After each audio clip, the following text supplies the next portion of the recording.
This live edition of the Uptempo podcast starts right now.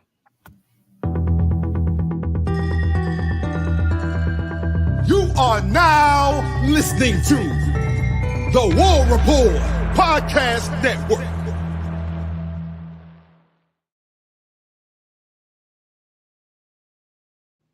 Yes, sir. What's up, Auburn family? I'm your host, Dustin Smith, joined as always by my guy, Blake Lane. Special guest tonight, Jake Crain, in the building to talk some Auburn football. We're excited to have everybody here with us, man. First off, Blake, how are you doing tonight, brother? I'm doing good, Dustin. I'm glad to be here, man. A bye week, so no Auburn football. A little bummed out about that, but the rest of the slate is it's jam up. So I'm excited for another weekend, man. Yes, sir. Yes, sir. Jake, how are you, brother? Doing good, man. We got football starting on Wednesday this week, so just got to make it through tonight. We got ball tomorrow. Jacksonville State, man, in-state team, 4-1, crazy win last week. Got a good win in Murfreesboro tomorrow night. Okay, is it Maction time? Because you're talking Sun Belt teams. Maction, no, Conference right? Conference USA tomorrow. Remember Jacksonville State? Yes, their first year. Yep, man. They're 4-1, and man, that game last week, if I had Jacksonville State -6.5. How that covered? If you watch that Sam Houston State game, if you're a degenerate like me, then that was absolutely nuts. Yeah, Jake. What's crazy is I was praying for the coin flip in overtime, dude. That Jack would get the ball first. one of my dogs, I consider him my lucky dog, and so I was just sitting there rubbing his belly the whole time on that last drive. Yeah. And so he got a couple extra pepperonis that night for sure.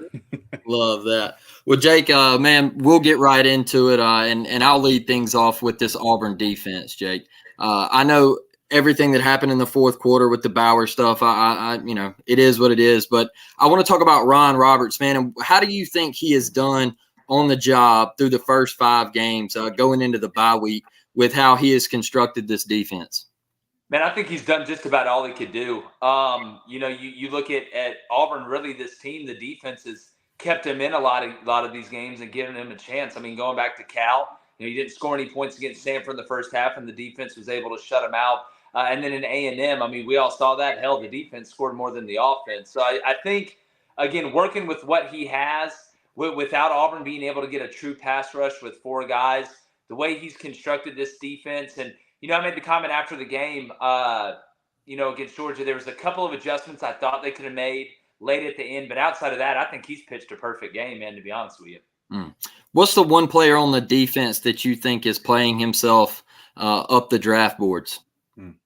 Man, I think there's a couple guys. Eugene Asante's obviously got to be the first one. I think he played himself onto the draft boards. He's going to play himself into the Senior Bowl. What he's able to do just from a versatility standpoint, he always seems to be around the ball. Some guys, within the role that you're playing, within the scheme of the defense, they find themselves around the ball, and it seems like every time Auburn has a big play, he's involved in it. And then, Jalen Simpson's an NFL player. We can talk about DJ James, who's an NFL player, but Jalen Simpson, man, you could see the big drop-off when he went out against Georgia, and you had to go to the backup. I mean, there was I think he graded out like 94, 96%, something like that. But, I was expecting a little bit more out of McAllister and some of these pass rushers. I wish we could find a way to kind of get Falk more involved in the pass rush, but there's been a few guys. I mean, this Auburn defense as a whole, playing as a unit, and they've been out in the field a lot. I mean, in these games, they've had to play a ton of snaps. I mean, you go back to that A&M game, it seemed like they were on the field the whole game.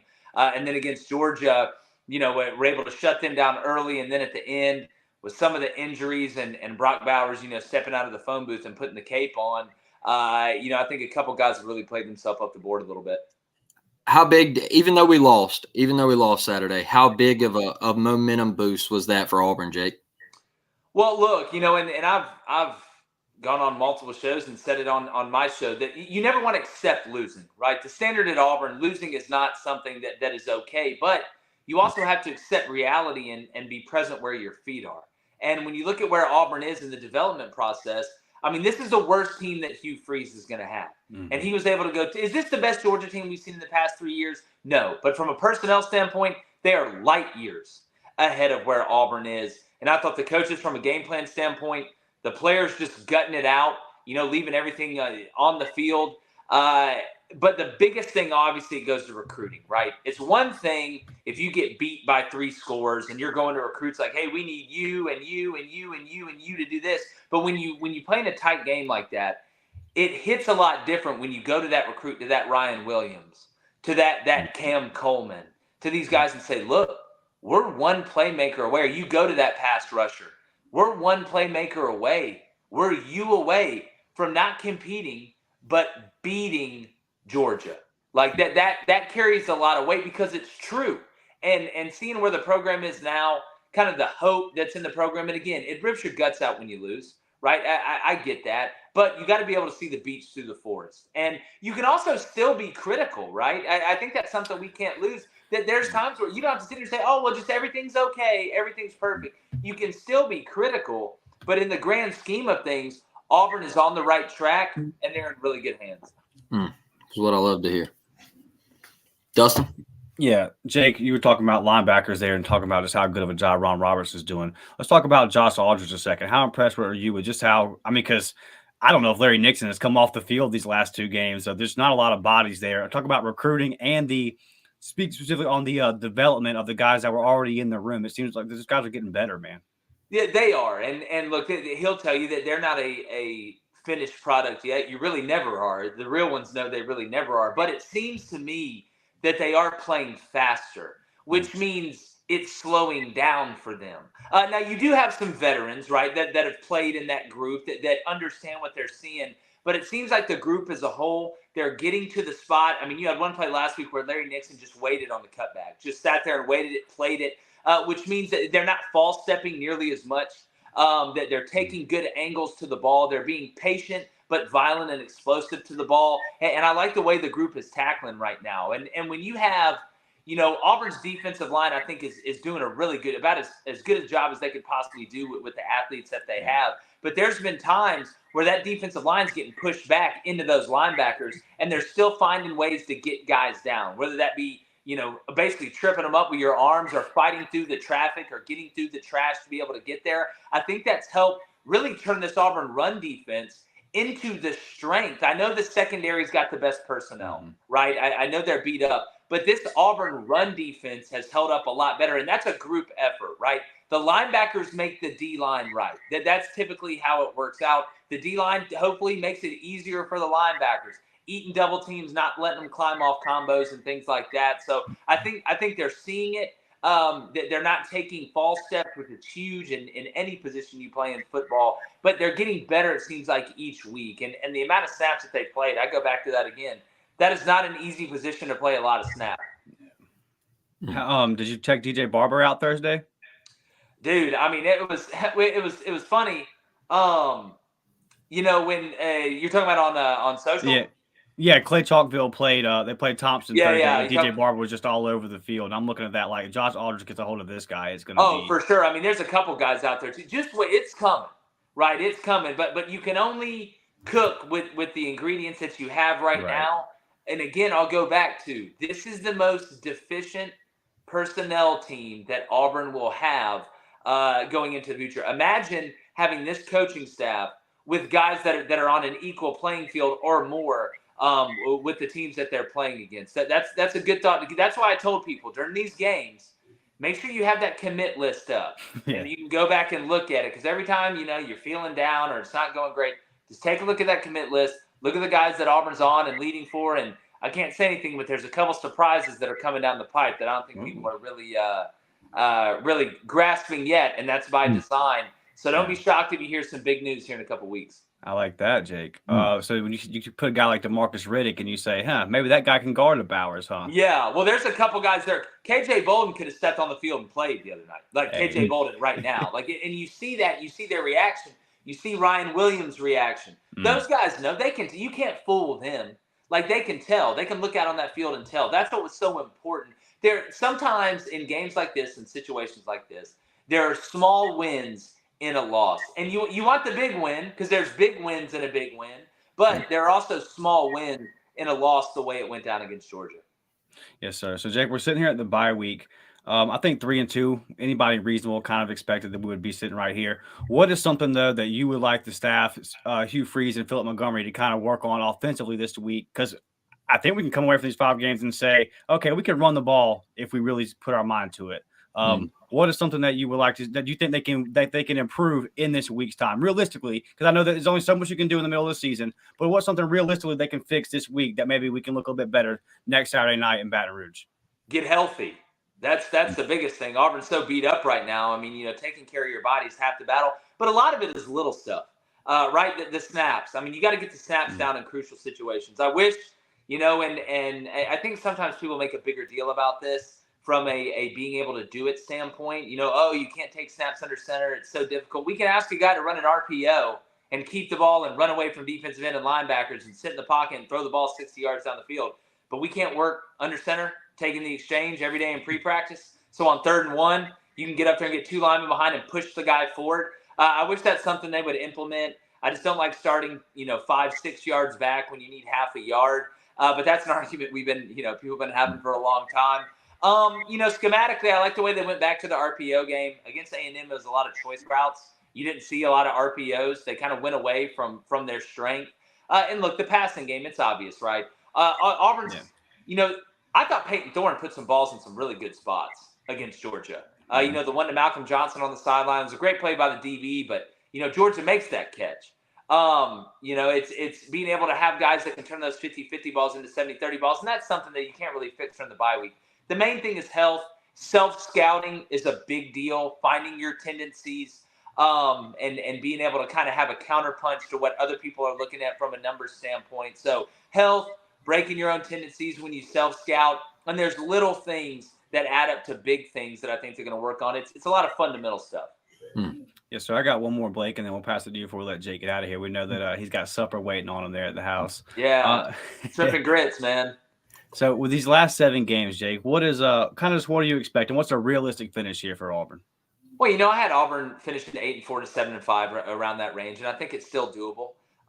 You got the Mississippi schools at home. That Ole Miss game is going to be tough, especially if you can't get to the passer. Jackson's doing a really good job of not letting intermediate defenders swap passes, intercept passes like he did last year. That was kind of his biggest bugaboo.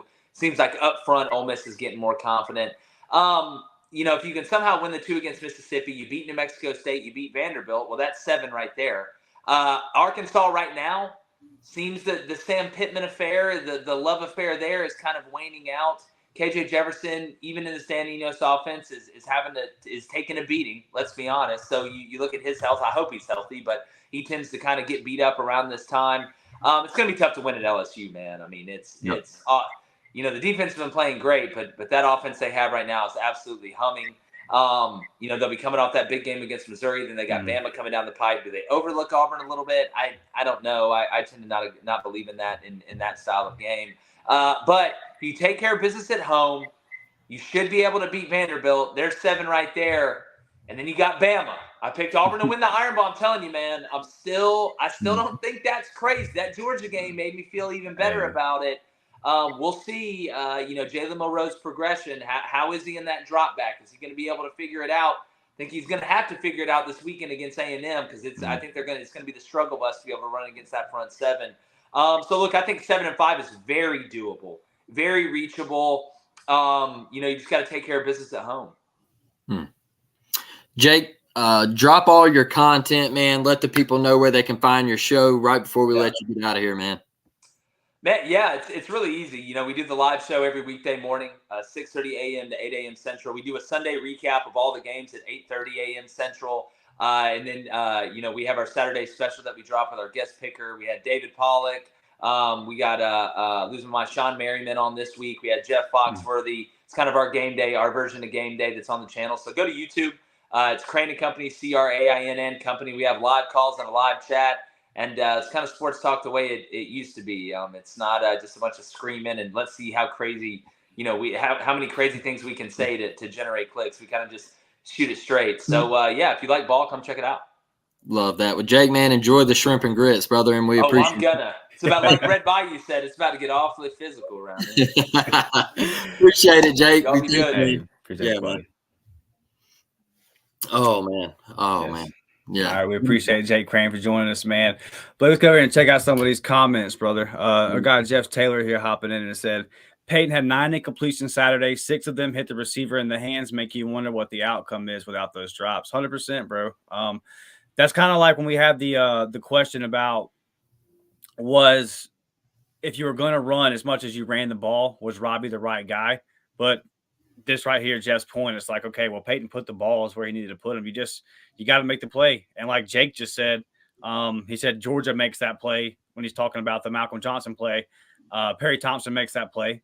Bryce Kane makes that play. So they're coming, man. It just is what it is right now. Yep. That's it, man. Gotta have the dudes. Good evening, Miss Devin. Devin hopping in here. The Iron Bowl is definitely winnable. I mean, every game feels winnable right now. Me and Blake said Sunday on our recap show, you've played the 2 best defenses that you're going to play the rest of the season. I mean, and the next 2, like LSU and Ole Miss, there's definitely going to be holes there that we can expose. We just got to capitalize on them. The opportunities are going to be there, Blake. We just got to make the plays. Look, I think that Mississippi State, Vanderbilt, Arkansas, and New Mexico State, I think that stretch, I think you could go 4-0 there. I do. Yeah. Arkansas is imploding right now. Their fan base is all over Sam Pittman. They're like firing, get him out of town. Like he's not the guy.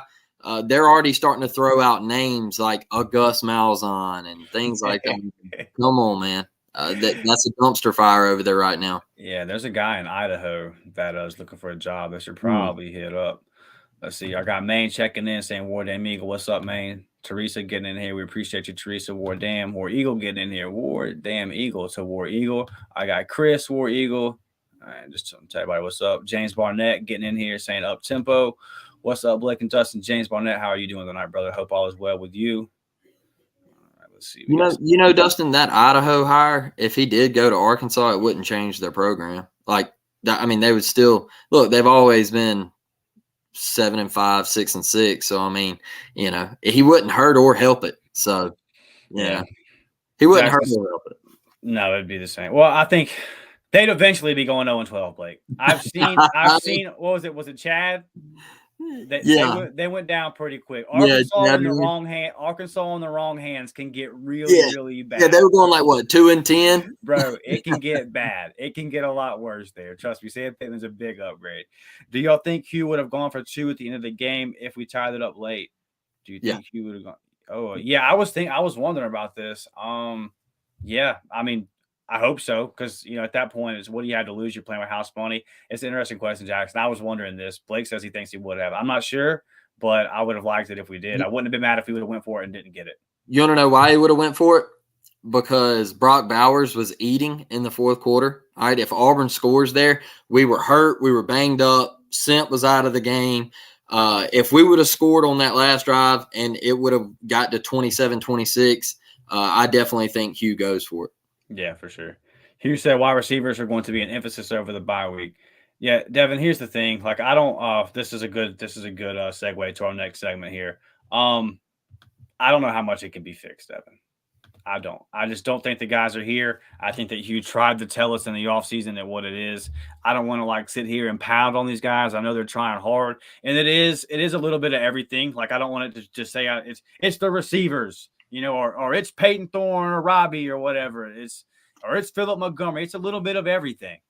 But yeah, man, the receivers are not doing their job. And go back to last live show, we did our grades after last week. That my grade probably going to go down from a C-. We were doing it again. I mean, they've got to step up there. And so here we're going to go. We're going to say our biggest surprises and then show me something. We didn't want to do biggest disappointments because these are college kids at the end of the day. We don't want to just sit here and rag on guys, but, you know, step up and show me something kind of guys. So since we're already on it, I'm going to just stay on it. Show me something. Seniors, juniors, upper class wide receivers, especially the ones that got 1 year eligibility left. Mm-hmm. Shane Hook's Jair Shorter. It's now or never, man. There's no more ball for you. It's now or never. This was your opportunity. And you're in a room where nothing's holding you back. There's still nothing holding you back. The only person that might be held back would be somebody like a Caleb Burton because he's just not going to get over Jay Fair right now. But if you're an outside receiver, there's nothing stopping you from stepping up and being the guy making the play. So on offense, show me something. These receivers, bro, I need a guy. I need a guy to step up and be my third down guy. What about you, Blake? My biggest surprise has been Auburn's ability to stop the run, man. That's all we heard in the offseason was this team couldn't stop the run. This team was going to get gashed on the ground. And the linebacker play, Eugene stepping up, Larry Nixon stepping up. The guys, Marcus Harris, man, is having a hell of a year. Yes, he is. I mean, he is flashing all across the tape. And I've been pleased with him, man. I've been pleased with him. There was a couple of 3rd and shorts, 3rd and 2s that they come up big against Georgia. I've been pleased with that room, and I'm with you on the wide receivers, Dustin. I mean, we can't preach that enough, man. Look, that Malcolm Johnson Jr., that ball, man, you have to catch that. And yes, it was a great play by the DB. It was. But if you want to take down, all right, if you want to take down the gold standard of college football, you're David, he's Goliath. You have got to make that catch. Right. You've got to make that catch. Nick Mardner, all right, I don't even know what he was doing in the game at that point. We're throwing a back shoulder to a guy we haven't even thrown a ball to all year. Who's been banged up, and he's streaking down the sideline, and Peyton Thorne's looking at him going, hey, brother, the ball was there. You never checked up. All right. We go to guys down the field, and I'm sitting here going, man, why did we throw that ball? Like VAR at A&M. I didn't understand that one. It's just something's off, man. These wide receivers, maybe it's Hugh and Philip Montgomery looking for a guy to step up and make a play down the field. You know, I don't know. But Fairweather had a chance to make a play down at the goal line. He got both mitts on that ball, man. You got to find a way to catch some of these balls. I know Peyton takes a lot of criticism, and people want to harp on him, but I thought he played good enough to win that football game Saturday. I thought he played good enough to win it. I know that the ball to Jay Fair was high on that last drive. I'm sorry. Look, it hits the mitts, baby. We got to come down with it, especially in the spot we're in, right? Yeah, Jay Fair's our best receiver. Make a play. Oh, so what's your biggest surprise on offense? Biggest surprise on offense. Biggest surprise on offense. Be nice. You want me to go first? I got a nice one. Yeah, you can go first. I got Cam Stutz. Cam Stutz is playing well, man. Cam is anchoring that line. He was a guy that we weren't even really sure if he was going to get the starting spot. And there was a lot of questions about who was going to be that starting guard. And Cam popped right in and held it down. And he's been graded out as our most consistent offensive lineman.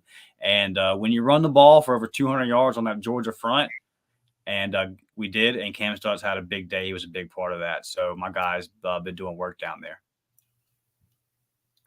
Man, biggest surprise on offense is Peyton Thorne, a 3-year starter, coming in and looking absolutely lost. Brian Petit, I see Jackson. That is a great team as well. But I'm gonna go because I rode the Thorne train, brother. Yeah. And I thought when he come in, I was like, hey, this is the guy that's gonna bridge the gap, right? Like he's gonna bridge the gap for us for 2 years. We're gonna be competent on offense. We're gonna be able to move the football. And then he comes in and it's just like he's stuck in mud, you know. And then last Saturday, I'll give him his props last Saturday. He played much better. But, man, that game at Cal and at A&M and even Sanford at home, it just kind of like it felt like slow motion to him. Maybe he's starting to progress a little bit and getting this offense underneath his feet. I don't know. But that was the biggest surprise for me, man. Yes, sir. All right. And then I'm going to say my show me something on defense, bro, is just somebody on the D-line. And I'm not even mad at them. Yep. Like they're doing what they're doing okay, but I need somebody in these last 7 games to step up and be a little bit of a threat on the pass rush. I said all preseason that I thought that Keldrick Falk would turn it up in the second half of the season. Well, we're almost there. And Keldrick's playing well. He's playing really well. He's probably going to be all SEC freshman, right? Freshman team. Mm-hmm. I just need some pass rush, man. We got somebody down there find a way to generate some pass rush. And I know that's kind of I don't need anybody to be Michael Strahan or nothing like that. We don't need another Jeff Holland or a Derek Brown or Carl Lawson. I don't need that kind of season. Just somebody, Jalen McLeod, get 4.5 to 5 sacks the second half of the season. Get healthy on this bye week and come out and get some pressure on the quarterback for us in these last 7 games. And then my biggest surprise on defense is just the play of the linebackers. I spoke about it on Jake, so I don't want to keep harping on it. But I just think that Josh Aldridge has – because linebacker it's been such a position of need for us over the past 3 or 4 years. It has really fallen off.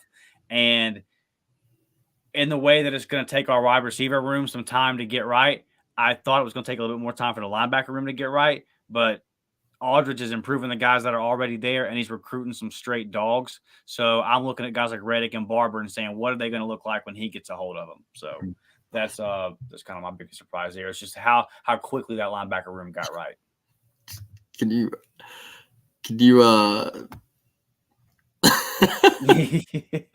yeah, Jackson, Blake did that. That wasn't my intentions. I did, man. I had to because, man, like, does it not feel that we're a quarterback? Oh, I mean, I don't want to say a quarterback away. We're a quarterback play away from competing in a wide open SEC West. I mean, come on, man. Like, hey, and listen, I disagree with Jake a little bit on this. He just kind of, the way he said it is that he just doesn't think we're really going to be in the ball game. So I won't say we'll be in the ball game. He doesn't think we win versus LSU. I'm not saying we win, but I think it's going to be a close to tie ball game in the fourth quarter, and Auburn will have a couple of plays that will have to be made, and making them will be the difference. I think the ball game will be there for us to make. Now, somebody's going to be open in the fourth quarter is what I'm saying. We're going to be driving the ball in the fourth quarter is what I'm saying. Hold on to that damn ball. You're going to have to I have a novel idea here. Score in the red zone, but there's going to be an opportunity that pops up, and I think it's going to be a tight 24-24, 30-24 type situation. Auburn's got the ball late, and I keep talking about it, Blake. I talked about it all summer, right? You're going to keep being in these games, and at some point, the culture has to change, and you're going to have to. We didn't make the play Saturday. I think you're going to have another opportunity Saturday night in Baton Rouge. Yep.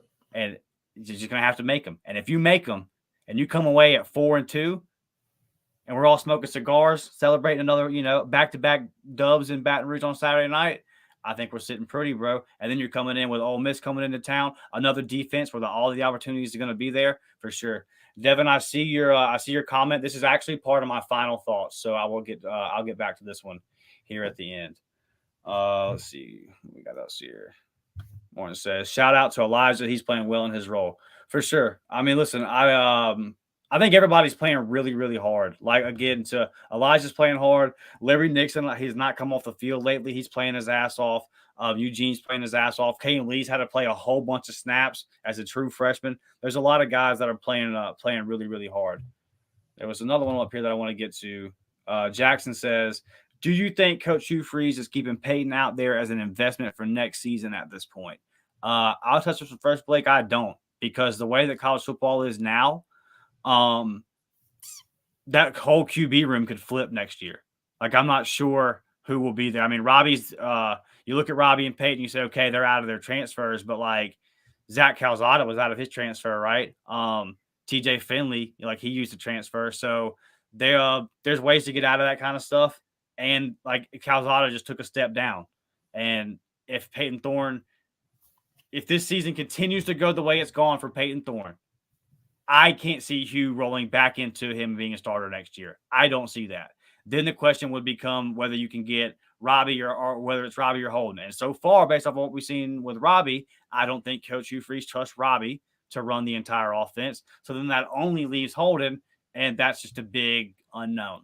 So, no, not at all. I think that he thinks that Peyton Thorne is the best option to win games right now and to run the entire offense. And I think you kind of saw that in the second half of the Georgia game. And I think that they like some things that they can do with Robbie, and they're going to continue using them. But no, I don't think that Hugh Freeze is worried about next year when it comes to any quarterbacks in the room right now, as far as them being the guy next year. I think when it comes to that room right now, he's just trying to win some games. I'm not saying he's not trying to get a guy like Holden ready for down the line, but as far as like that much thought into it, no, Jackson, I don't think so. Yeah, I say this every Saturday, man. Look, I'm not outing anybody or anything like that, but I hear every Saturday like, hey, Robbie needs to play. Robbie needs to play. And what do I say, Dustin? What do I say?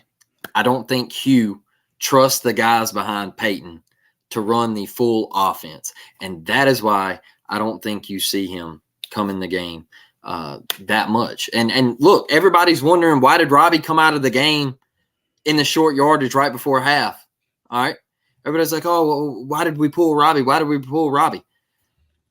I don't think there's a whole lot of trust there. I just don't. I might be completely wrong. Yeah. But when he trots Peyton back out there, I was like, oh, no, man. Like, that was the last spot I wanted to see Peyton in. Just because I felt like Robbie was having success, man. And so I do feel like there's trust issues there. And that's why I don't think you see Robbie as much as everybody thought that they might see him. Yeah, I still wasn't a big fan of the 3rd and 1 there. Chris Causey says Alex McPherson with a 61-yard or 64-yard field goal. That was actually a guy that I had wrote down. I forgot as a surprise. Not that it's a surprise, but you just don't know with a new kicker. You have no idea. We had seen a little bit of him last year, and he had done well. Obviously, a highly touted guy coming out of high school. You had heard great things, but you just don't know. And he's been money. So, yeah, definitely shout out to McPherson, man. It's nice to have that in your back pocket to know, okay, I got 3 right here. So definitely I agree with you there, Chris. Devin says, so do you think they try to bring in another transfer in the offseason for QB? I say hell yeah, Blake. What about you? Yeah, I think Holden transfers.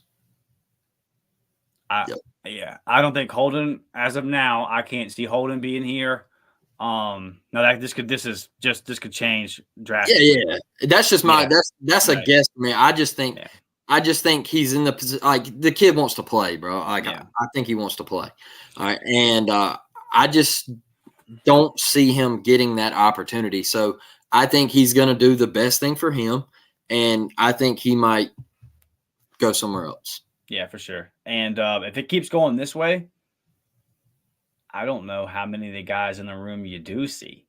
Maybe Hank Brown hangs around for a little bit longer just because he was going to Liberty with Hugh Freeze, right? So he likes Hugh Freeze. I think he likes Ken Austin. So I could see Hank Brown hanging around for a couple of years and maybe trying to win the job, that kind of thing, before he goes. I don't think he might not leave after the first year, especially if some of these other guys might leave. But I'm not sure if that's the case. We'll get to some more of you guys' comments and questions here in a second. But look, guys, Home Field Apparel dropped some new Auburn gear this week. It's been a while. I dropped 2 new good-looking shirts. So if you have not used the code UPTEMPO, it's all caps. Go over to homefieldapparel.com. Use code UPTEMPO and get 15% off there, man. Also, it's not just Auburn gear. They got stuff for everybody. So Christmas is just a couple months away, guys. Go over there and use that code, man. Help yourself out. Help us out. Also, go over there to the warreportshop.com. You can get you the Level Up Tempo shirt, man. That's where our merch is. Go over, check them out. That's the warreportshop.com. You can go there and get that T-shirt. Help us out, man. And let's see what else we got here. Blake, you want to talk to people about these memberships real quick, brother? Yeah, Dustin. Guys, if you're interested in becoming a member, just get on your desktop and hit that join button right there next to the subscribe button, and you can get the JV Squad membership for $3.99 a month, and you can see all of the things listed there. If you're on audio, we're going to be having early access to videos, priority reply to comments, member shout outs, things like that. And if you want to go a step further, get over there for the Varsity Squad at $5.99 a month. The recruiting update videos with Dustin, and I jump on a couple of them here and there. We go around every Friday night and watch some dudes play some high school football, and hopefully all of you have been enjoying those. And then we have a game day group chat. Look, if you're interested in joining that, shoot us your Twitter handle. We will put you in the game day group chat. We discuss everything that's going on during the game and gameplay with you. Hey, if you're interested in playing some Xbox, shoot us some gamer tags, and then watch the film Auburn Baseball. We got some exciting stuff coming up with some of those dudes. And I tweeted out one today with Tanner and Coop. they're interviewing the transfer guys, the new guys and stuff like that this year for the baseball team. So got to see a little bit of their interviewing skills, and they did a damn good job. Yeah, we look forward to having those guys back on the show too, man. You know, we're going to pound the baseball. They got fall ball coming up, so we might have them guys. Well, we'll do something with those guys. And you mentioned the group chat. We have it on the thing we just showed there. We have it on the varsity squad, but that's for JV as well. Yeah. So we've got like 6 or 7 guys in there, man, and it's fun. We're enjoying the group chats we've done in the last 2 Saturdays. Our guy Michael's in there, always cutting up and having a good time. Hey, Michael be throwing down, bro. Michael was just always putting up his food. He's got a nice little setup there with the pool and the grill and the flat screen and everything. So and we're in there just goofing off, man, having a good time. So if you are a member that's not in the group chat, get in there with us, man. Mike was a good receiver himself. All right. I went to school with Mike. I've known Michael a long time, and Mike was a good receiver himself. So he knows a little bit about what Auburn needs at that position, brother. Yes, sir. He says that membership is definitely worship. We appreciate you, Michael. We definitely do, man. All right, Blake. We got 7 games left. Yep. For so our last segment here, we want to get into this and just kind of look at these last 7 games. What's the best case scenario for Auburn? How can we predicted 8-4, Blake, and that's still there. As we're sitting here now, I'm looking at 7. Mm-hmm. I'm looking at 7. That's the number I got circled and saying, let's get to 7-5, and then let's get a Music City Bowl, a Tax Slayer Bowl, something like that. And let's go in there, maybe play NC State or Wake, and let's get that, boom, boom, boom, and then 8-5, and then sign that top 10 class. And then you got that schedule opening next year. And I think that's the kind of finish, especially you start winning some games on the back half. People aren't going to go, oh, well, it was Vanderbilt. Oh, well, it was Arkansas. We're just going to be happy to be winning games. So if there's an opportunity to go on a nice little streak here and really build some momentum, not only for the obvious points of winning games, but you build momentum in the back half of the season as recruiting is coming down to the wire too. I mean, these battles are really starting to heat up for these guys. You got Jamonte Waller, big 5-star edge, just popped up on campus. He's committed to Florida. We were in the boat for him a couple months ago. He commits to Florida. Well, he pops back up, and interesting things being said. Nope. Jake handed out a little something there with KJ Bolden. I'll let y'all read in between the lines there. Hey, did you see his comments? Hey, just read in between the lines. He said, I'm still committed to Florida State, but I look at Auburn differently now. Like, all right. I'm telling you, it's the only thing that could have went better Saturday from a recruiting standpoint is obviously winning. But everything else, man, like the way it went was perfect for you to go in there and say, you see what I need? I just need you. Mm-hmm. And we can do that. We've already got the facilities. Y'all have seen the facilities. Y'all seen the $100 million football facility. All those guys, y'all seen everything here. Y'all just saw the 88,000 strong. Y'all saw what this crowd can bring. You saw what this energy is. Wait till we start winning, man. All I need is you. And we put on Saturday. Dustin, that's my biggest thing too, is when people get mad at Hugh for getting on the podium and saying, I just don't have the guys right now. All right. And we hear that some of the guys, might be getting upset or whatever. We just don't have the guys right now. All right. Well, you saw Saturday in the second half exactly what he was talking about. He's not downing his players right now in that locker room. He's just telling the truth that, hey, I got a bunch of 2 stars and 3 stars. All right. And they've got 4 stars and 5 stars. And one of those 5 stars, he beat us. All right. And you saw Carson Beck, who I told you, all right, it might sound like a crazy take when I said it, but Carson Beck is more talented than Stetson Bennett with his arm. All right, he can't run like Stetson, but he is going to be a dog at Georgia. All right. And he grew up Saturday in Jordan-Hare. He made throw after throw after throw. The biggest one, in my opinion, was like the 3rd and 6 when they were inside our red zone, and Eugene squared him up in between the numbers, and he delivered that dot. All right, like the kid grew up. That's the difference, man. Our first unit out there, yeah, we got some dogs out there. All right, but they got a 2 deep. They can go even into a 3 deep if you really wanted to. That's how deep they are. Like. That's what he means by that. And that's what the pitch was recruiting this weekend is, hey, I just need guys, man. I just need guys. Yeah, Teresa says, I think maybe losing was better than winning for recruiting. If we win, do we need them? By losing, we can say all that's missing is you, although it's probably good either way. No, Teresa. I mean, obviously, like losing close, you can say, okay, all we need is you. It's definitely a good thing. And all the recruits have said that. Saturday damn near went perfect from everything that we've seen and heard from recruiting standpoint. But no, because if you win, then Hugh's just saying, I'm already beating them. Yep. You come here and I don't struggle versus Cal. I don't struggle versus A&M. You come here and I'm undefeated. No, you can sell that either way. At that point, Hugh says, I'm winning with these 2 stars. Let's go win a natty with the 5 stars. So, yeah. But as Teresa says, he was just being silly. But I mean, it is a fair point. See. James Barnett says, fellas, Coach Hugh Freeze, when asked in the presser, said he wished Robbie is used more based off of what he played. So is that just coach speak, or is that head coach doesn't trust Robbie? I mean, yeah, you kind of got it. You kind of hit it on the head here, James. He's just not going to come out and pound on a kid. He's not going to do that. Who in the somebody in the upper comments mentioned that a minute ago.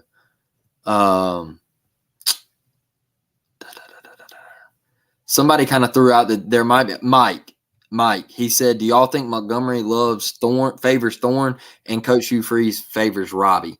Do you think there is that going on? Like, do you think because I mean it kind I mean, I don't know, it kind of looks like that. It kind of looks like the rotation is just I don't know. I didn't like the swapping on the 3rd down right before half. I didn't like that. I absolutely hated it. So, but I can't say like this guy likes this guy, that guy, or I'm not comfortable making that assessment without knowing what's actually going on in the locker room. And here's what I'm confident saying as far as their relationship and the play calling.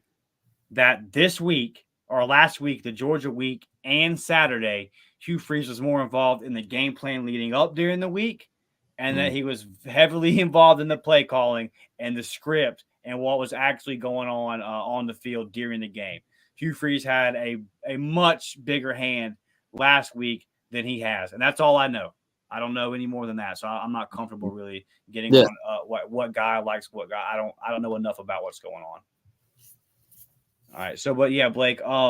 Looking at these last 7 games, like I said, I think that coming into LSU, I think it's a close ball game in the 4th quarter. Right now, I don't know which way I'm going to lean. I'm probably going to end up picking LSU just based off of until we start making those plays in those kind of moments. I'm not going to predict us to make them. I'm going to have to keep predicting us to not make the plays until I see us make that play. But that's kind of where I'm leaning, as a close loss. But even in that scenario, I talked all offseason, right, about the Gene Chizik first-year scenario, where you started off 5-0 because you had a very manageable 5 games. Then you had a tough 3. Gene drops all 3. You go to 5-3, and then you come home on Halloween and play an Ole Miss team. You've lost 3 in a row. You beat that Ole Miss team. You get to 6-3. You lost a close game into the Iron Bowl. You did everything you could. You were just outmanned. You just didn't have anybody to guard Julio, right? But you gave it everything you got, and the team got as at the end of Gene's first year. You said, okay, coming off of the disastrous 5-7 last year of Tubbs, now you're 8-5. We finished 7-5. We won the bowl game versus Northwestern. And then you sign a good recruiting class. And I'm not saying that next year he's going to go to the Natty like Gene Chizik did. Obviously, that was a special circumstance where you had a senior offensive line, Nick Fairley, and a senior defensive line, and then obviously one of the greatest college players, if not the greatest college player of all time, came down and blessed you, right? So, and shout out to whoever made what happen behind the scenes. But you need to drop that one of, right? Yeah, drop that one of, and just say the greatest player. I hear you. I will say the best season when we get into player. One season, yeah, okay. But I'm just saying, man. Even if we lose to LSU, the scenario is still sitting right there. We've seen it before, to where we can still get to the 7 wins. Win that bowl game, get to 8. Maybe you can get the 8-4 and win the bowl game and get to 9 type thing. I don't know about that one right now, but we can still finish strong. And after LSU, Blake, I'm going to stand by this. And maybe this is stubborn on my part. There's no way Ole Miss is beating us, bro. There's no way that Ole Miss is coming into our house with how that stadium's going to feel, with how that fan base is going to feel, and they're just not going to do it. If I've seen our stadium a million times boost us up in games where we're outmatched. We're not even that outmatched in this Ole Miss game. The energy that's going to be in that stadium, there's no freaking way. Then you got Mississippi State. That's 5-3 right there. If I told you before the season, hey, 5-3 the first 8 games, you take it. Absolutely. So as frustrating as it'll be with a bye week here, and then say you lose to LSU, you're like, damn, when's the last time we won? But it's a lot of football left, bro. And then in that back half, like Arkansas is looking more and more manageable every day, like Jake said. You can't drop the ball at Vandy. New Mexico is what they are. Like, you can really go on a streak here, man. I just think that defensively, it's just about staying healthy, doing what you've been doing. We still created a turnover in every game. Keep doing that. But as I look at it, Blake, I think we get to 7. Y'all might. I think we finished 4-3. Y'all might bash me for this. All right. Y'all might say I'm crazy for this, but I'm bugging, and I rock with the orange and blue, and I love the Auburn Tigers. And I'll tell you straight up, Mississippi State, Vandy, Arkansas, and New Mexico State. That's 4 wins. All right. I had us in our preseason losing to Arkansas at Arkansas. Yeah. All right. I was sitting here saying, man, we're not going to be able to stop the run. They got Rocket Sanders. They got KJ Jefferson. Look, we're beating Arkansas. All right. We're beating Arkansas. So that right there, you're 3-2 right now. Those 4 games. There you go. All right. Now, do you beat LSU at LSU? Look, LSU, they're vulnerable right now. All right. They just lost at Ole Miss. They gave up 700, almost 800 yards of offense the other night. We thought the 2020 LSU defense was bad. This might be the worst LSU defense we have seen since pre-Nick Saban. They don't want to hit. No, they're terrible in coverage. They're awful. All right. So this is one of the worst LSU defenses of my lifetime. I'll put it to you like that. Of my lifetime. All right. Mm-hmm. So is that game? Yeah, I know it's at night. Yeah, we haven't had a whole lot of success since 99 down there. We should have won a couple more games than what we have down there. You know, we've only won the one with Harsin. Go figure. Harsin's the guy to win down there. Wow. But I don't think we can count LSU as a for sure loss. Mm. And then if you beat Ole Miss at home, like, there's still potential in this season. We just got to, like Jake said, we got to get healthy. We got to use this week, the bye week, to get healthy. Even if you drop Ole Miss, all right, you're 3-3. I mean, you drop LSU, you're 3-3, all right? You beat Ole Miss, all right, 4-3. Beat Mississippi State, 5-3. I mean, come on. Now you're looking at Vanderbilt, right. You're 6-3. Then you look at Arkansas, you're 7-3. New Mexico State, you're 8-3. And you're going into the Iron Bowl. Now, you can sit here and tell me I'm bugging all you want to, but I'm just telling you there's a possibility it plays out like that. If this team beats Ole Miss, they're not losing again until possibly the Iron Bowl. There you go. Okay. I like that. Before we get out of here, man, we're going to get in these comments. I'm not going to argue with you, brother. I'm not. And I can tell you, even if we lose to LSU, I think we're going to go on a roll after that. And even if we lose to Ole Miss, what's that mean? You still go on a roll. Jackson, talking about LSU, they got Missouri this week. Luther Burden, top 5 wide receiver in the country. Right? A dog. He is going to eat that LSU secondary smooth up. Yeah, for sure. That's kind of my thing with these defenses. Now, you can run it on these guys too. You can run it on LSU. You can damn sure run it on Ole Miss. But there's going to be some passing plays there. We're going to have to hit some of them. I don't know. If you run the ball, we've ran the ball for the majority of this year. I would say when we want to run the ball, we run the ball well. Mm-hmm. 150 passing yards. 150 passing yards, clean, no turnovers. I don't know, hell, 14 for 19 for 152 yards with a TD, and then run the ball the way you ran the ball versus Georgia, and you beat LSU. That similar versus Ole Miss. Just hit the plays that are there, man. But yeah, I'm with you, Jackson. That might be the one to. It was actually Eric Pearson says it was actually Bo that beat LSU, not Harsin. Eric, you are a member. You watch the show, brother. I ain't giving neither one of them credit, brother. I ain't giving neither one of them credit. Devin says we are so beating Ole Miss and definitely Mississippi State. They are bad this year. Yeah, Mississippi State is trash. There's no way that Auburn's going to lose on my birthday. Not going to happen. And so we're definitely beating Mississippi State. And I'm with you, Devin. We're beating Ole Miss too. Michael says we are beating Ole Miss. I bought some tickets on the 50-yard line for cheap because, hey, Michael, I'll be there too, close to the 50-yard line. So hit me up, man. Let's hang out.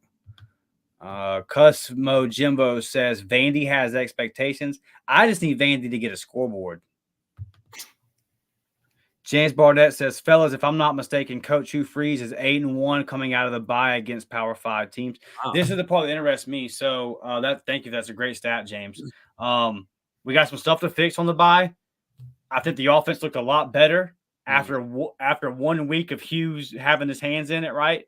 So how does it look now with him having the bye week and then the obvious week of preparation for LSU?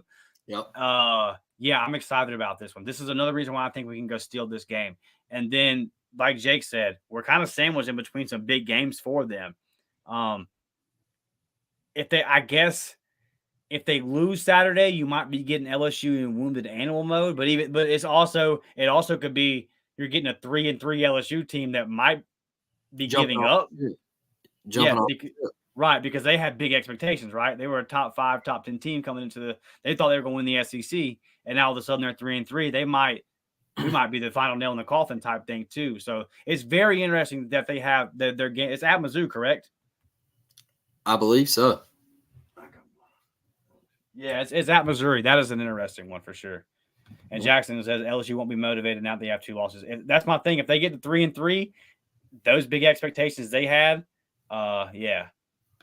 Eric says it was hard to lose another one to UGA. I'm not into moral victories, but I was really happy that we didn't get blown out. We had a chance to win it in the 4th, and that looked like progress for damn Eagle. Yeah, Eric, I agree with everything you're saying here, brother. You, like I said before, you watch the show. You know me and Blake are not Sunshine Pumpers. We're not moral victory guys, but we know where this program is, and progress was made Saturday. As frustrating as it is that we got down bad enough to where we have to accept moral victories, we got down bad enough to where we have to accept more victories, man. We're not going to be here much longer, dude. We're climbing out of this bullshit. But right now, this is unfortunately where we're at. It's not fun. I know we have a super chat in here. Charles Allen, what's up, Charles? Charles, man, we really appreciate you, brother. Like, telling you guys, share this out on social media. Charles does it for us every episode. It really does help us a lot. Charles says we are going to beat LSU. Their defense is terrible. I'm leaning that way, bro. I'm leaning that way. It's possible. I'm definitely thinking it's a close ball game in the 4th. And I might just mess around and pick Auburn. Let me see what LSU does Saturday. With that said, I think we go to LSU with Robbie and PT and our defense and shock them. If that happens, we will beat everyone, including Bama. Maybe I'm booging. Boog, James? I'm booging too, James. Boog, James? I think Alabama loses this Saturday. Get mad. Mizzou, the real deal or fool's gold. Okay, so I'll touch on this one first, Blake. I don't know. When we were doing our preseason predictions, I wanted to say like 8-4 is for Mizzou, and I went with 7-5, and they're just a weird team. It's like they have some nice pieces, they do some good things, but they still do Mizzou stuff. And I want to believe them, and then I expect them to do some Mizzou stuff. So this Saturday is a big test for them. And is LSU perfect? No. But just the name LSU. Now there's a number beside Mizzou's name. Okay, they're ranked now. And now they have a big-time powerhouse program that's still very talented coming into their stadium. This is the biggest stage Mizzou's been on in a couple of years. How do they handle it? I think we find out the answer to this question Saturday. Look, I know Eli Drinkwitz gets a lot of – I'll say it. He catches a lot of shit, okay, from the corny reactions like over the recruits and everything and all that. But I love it. I think he's a hell of a coach. You look at what he inherited at Mizzou, it wasn't great. And it's taken him a while to get things going. But look, man, like they were also in a bad spot. All right. They were in a bad spot. They weren't winning. All right. There was some things going on at the university that weren't great. Like it's just taking him a little while. Right? And now he's starting to reel in. Dude, can you imagine how hard it is to recruit at Missouri? Right. I mean, come on, man. But he's getting kids to stay home like a Luther Burden. All right. And I watched the thing on Luther Burden. They were like, man, why did you pick Missouri? Like you could have went to Alabama or Georgia. And he was like, because I am Missouri. All right. He was like, I am Missouri. He was like, I grew up here. Like I want to be a hometown kid. Right. Like I want to be a hometown hero. So for Eli Drinkwitz to get that onto campus, I think he's got a veteran quarterback. Is Cook the greatest? No, he's not. But he's veteran. He's played in a lot of games.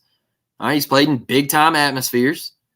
He beat K-State this year, and they booed him the first possession when he ran out on the field. All right, so he overcome that with his own fan base booing him. All right, and he's got weapons now. All right, their offensive line isn't near as bad as it was. Their defense is stout. I'm not sitting there screaming that they're going to win the East, but they're a competitive team, man. Like they're going to play in a nice bowl game. I think I don't know if they beat Tennessee. Man, do they? They don't beat Kentucky. They don't beat Georgia. I mean, 8-4. They might. Kentucky would be a good game. That's gonna be a fun one. Yeah. If they win this weekend, I might be all on board the Mizzou train. Yeah. For OC, Chris calls here. Our guy Chris says, "Will be nice to just go to a decent bowl game and win it this year." Chris, this is a dream, bro. This is a dream. A bowl trophy? I hope so, man. Honestly, I'll take 6-6 and go into a bowl game. Winning that thing. Winning it and just getting the extra practices in, man. Yeah. Like, I'll take that. All right, so we're going to wrap this thing up here pretty soon. Devin had a comment earlier, and this kind of ties into my final thoughts. So I'm going to give my final thoughts, Blake, and then let you close us out and bring us home, buddy. So Devin says, listening to the War Report yesterday, and they talked about how well we are run blocking and that we need to lean into the run. If that's what wins us games, then do it. There's nothing wrong with that. Yeah, so I watched that was on the morning drop Monday morning, and that was Ike did that one, Ike Jones. And he was basically just talking about how we're leading the SEC in rushing right now, and you're 5 games in. So when you get 5 games into a 12-game season, you can look at your stats and say, okay, this is probably who you are. Things can be improved. You can build off these things, and but like we knew going into the season, Auburn didn't have a whole lot of pass rushers, and guess what? Auburn's pretty near the bottom in the SEC in generating pass rush with its front four. Like these things are what they are. So that being said, we can run the football. There are times when we get away from running the football. And I think back to the A&M game. Now I'll give it that we got down, and when you get down by too much in the second half of a game, especially with the new clock rules, you got to start throwing the ball. I get all that. But Devin, I hear you. And it's time to do it. And it's time to lean on it. What you saw Saturday, it needs to be the rest of the way. And I'm fine with Peyton Thorne being your quarterback. Because it looks like it could work Saturday. But if that's going to be your game plan, and then it gets to the point to where maybe Peyton Thorne's not being effective, then make the move to Robbie. And this is not me saying that Robbie should be the starting quarterback. The point I'm making here is, if for these next 7 games, if Auburn is going to be a run-first team, then do whatever it takes. And I'm not even saying that has to be the change. What I'm saying is that if it gets to that point, your identity for these next 7 games has to be run the ball. So whatever it takes to move the sticks, it has to be. But what I don't want to see us do at this point is try to force a passing game that's not going to work. We have to pass the ball enough to make defenses honor it, sure. But I've seen enough. The guys aren't there in the wide receiver room. They're just not there. There is a ceiling to how many yards a game Auburn can pass for versus elite SEC defense, because there are not enough guys. There are really 0. I'll just say it. There were 0 right now. That doesn't mean some guys can't develop.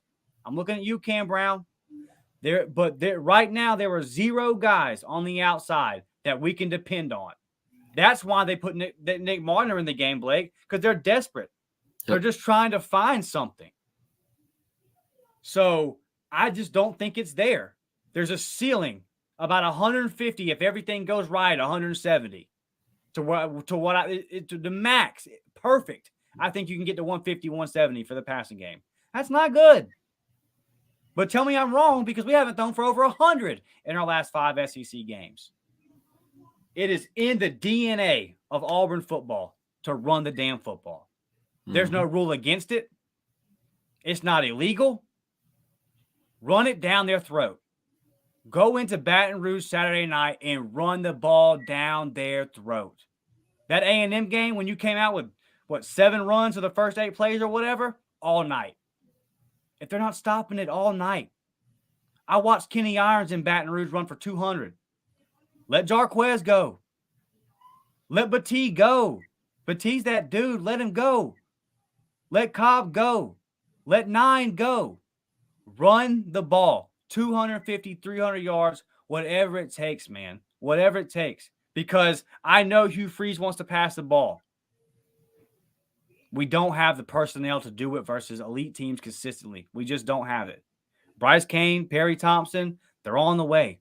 Malcolm Simmons, they're on the way, but they're not here yet. So, and we've seen enough. Auburn runs the football. There's nothing wrong with it.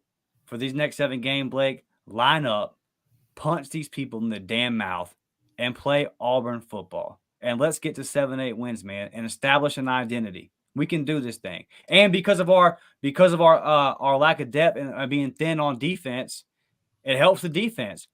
Grind that clock and keep our guys off the field. We can't be getting into shootouts with these kind of teams. Let's lean on that defense. Let's grind that clock. Let's win dirty, grimy. Let's muddy up these games. And let's play some Auburn football, Blake, to finish out the season. I like that, Dustin. Good piece right there, brother. One thing I want to say is, for all the guys, the seniors and the upperclassmen on this football team, there's still something to play for. This season is not dead yet. All right, are we going to the SEC championship? No. Is there something to play for? Yes. There's groundwork to be laid, and I think if you walk into a Baton Rouge and you get a dub, that speaks volumes. If you beat an Ole Miss at home, that's a top 25 win. All right. That speaks volumes. If you go on that winning streak, those 4 games that I just mentioned, that speaks volumes. If you welcome Alabama into Jordan-Hare Stadium for an ass whooping, that speaks volumes. All right? Mm-hmm. There's still a lot to play for. To all the fans out there who, after games, we're criticizing coaches and we're doing this on Twitter and social media. Man, look. These dudes played their hearts out against Georgia, all right? Was I upset? Yes. Look, I sat right over here with my TV on, all right, on my bed, and I hung my head for a good 45 minutes to an hour. And then I called my dad, and I said, Dad, we should have won. And he said, yeah, tell me something I don't know, And he said, I'm 58 years old. He said, and we've lost our last 7 against them. He said, my clock's ticking. Right. He said, and I'm tired of it. And I'm just not going at coaches or players or anything like that, man. We just don't have the dudes right now. All right. But they're coming. Like Dustin said, they're coming. I'm damn proud to say that 2 receivers from my area, my hometown area, are coming to help the Auburn Tigers. I'm so excited to see these 2 guys get to Auburn, because then you'll see playmakers on the outside. Now, I'm grateful for what we got right now. All right. I know those dudes are trying to get it done, but it's year 1. Everybody relax. We're going to be okay. You saw it last Saturday. Look, we had some Georgia fans even get in our comment section on the last episode and say, hey, y'all got a guy over there. All right. I had one of my Alabama buddies text me the other day, and he said, hey, He said, y'all might have lost, man. He said, but y'all got a guy.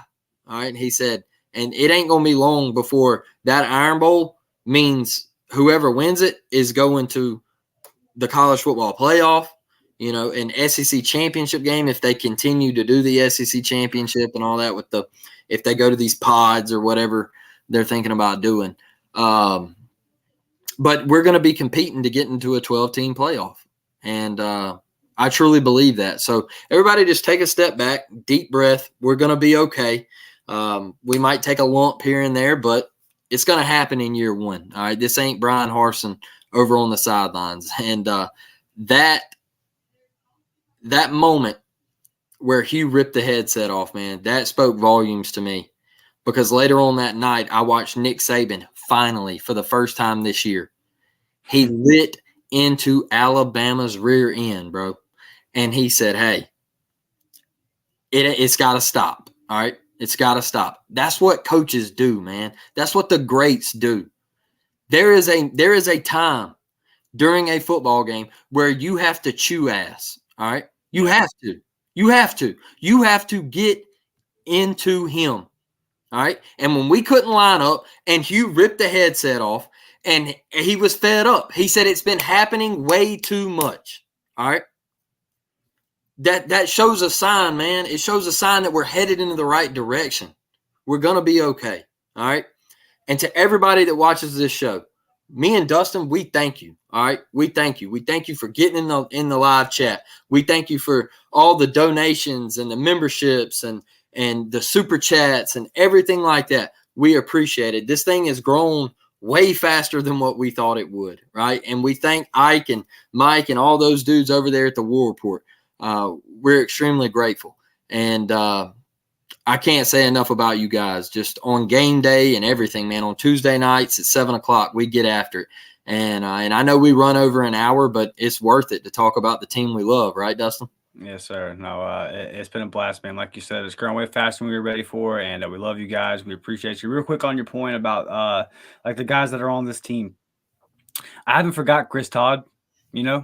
Like he was a pillar in turning something around. Was the 8-5 season that he was the starting quarterback of, was that the greatest season in Auburn history? No, but he didn't mail it in. He had a good season, and he won a bowl game for us, and he won some games for us, and I remember that season well. And if you have reasonable expectations and know what you should be looking for, then you can find a lot of joy in watching your team get better.